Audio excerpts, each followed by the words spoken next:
They line up by the hundreds, some starting as early as 4 a.m., all with the same hope. I've been searching for a job for 20 years and hustling, any sort of job that is hustling, that is selling vegetables. To land one of the million jobs the Kenyan government aims to fill over the course of the year.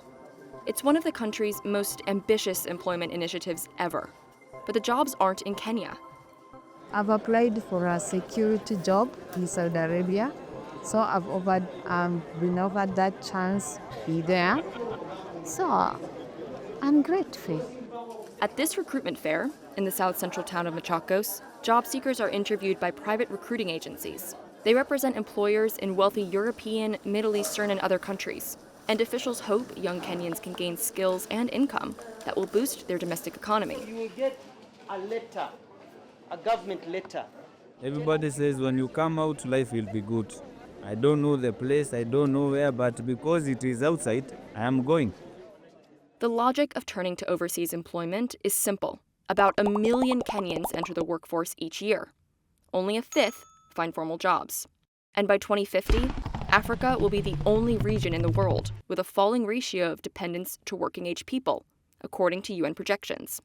Kenya's labor ministry says the government has facilitated the emigration of over 200,000 workers in the past 2 years and aims to send 1 million people abroad a year for the next 3 years. Work in targeted countries pays significantly more, and part of the income is sent home. Asian countries like Bangladesh and the Philippines have long sent workers abroad, but the approach has not been widely embraced in sub-Saharan Africa. So why now? Nations with fast-aging societies are looking for workers to keep their economies afloat, and African countries like Kenya, which don't have enough jobs for their rapidly growing populations, are stepping in to take advantage. Growing research shows that sending workers abroad can bring long-term gains for their home countries, but the initiative in Kenya has its skeptics. Critics accuse the government of failing to create jobs at home. Many fear a loss of much-needed skills. Others say the process needs to be more formalized to better protect Kenyans from scammers and human traffickers. But the country's labor minister argues it makes sense to send workers abroad to gain experience, since the government can't hire them all. We don't want people to rot at home. You have this skill. You finished medical school.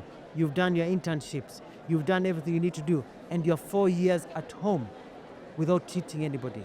Why don't you get an opportunity to go and, utilize that skill elsewhere and then be able to come home? The strategy is not without risks. There's been a swelling backlash against immigration in Europe and the US recently. Take Germany. It signed an agreement with Kenya in September to relax some requirements for employers keen to bring in skilled workers. But opinion polls there show anti-immigration sentiment is rising. The coalition that struck the deal is facing a snap election, and its left-leaning parties are trailing behind right-wing opponents, pushing for tougher migration policies. But Sebastian Groth, Germany's ambassador to Kenya, says his country is feeling the impact of a skilled labor deficit of up to 400,000 workers a year. We have restaurants and hotels in Germany that close on some days of the week just because they don't have any waiters or chefs or hospitality experts. For workers hungry to go abroad, the path is still not an easy one. There are travel costs and recruitment agency fees to pay, though Kenya's government says it is helping job seekers secure bank loans to cover most of these expenses. Ian Caprono arrived in Germany last April. One of 14 Kenyan nursing students, he splits his time between studying and working in a hospital. Macht viel Spaß, also neue Leute kennenzulernen, aber am besten, wir sind als eine Gruppe gekommen, ja, dann unterstützen wir und die Leute hier sind sehr hilfreich. Ja. The biggest challenges so far? The cold weather and language, he says. In Kenia, also von Anfang die Deutsch zu lernen. Ich denke, Dialekt ist auch wie eine andere Sprache. Es ist die gleiche Sprache, aber es ist eine Herausforderung.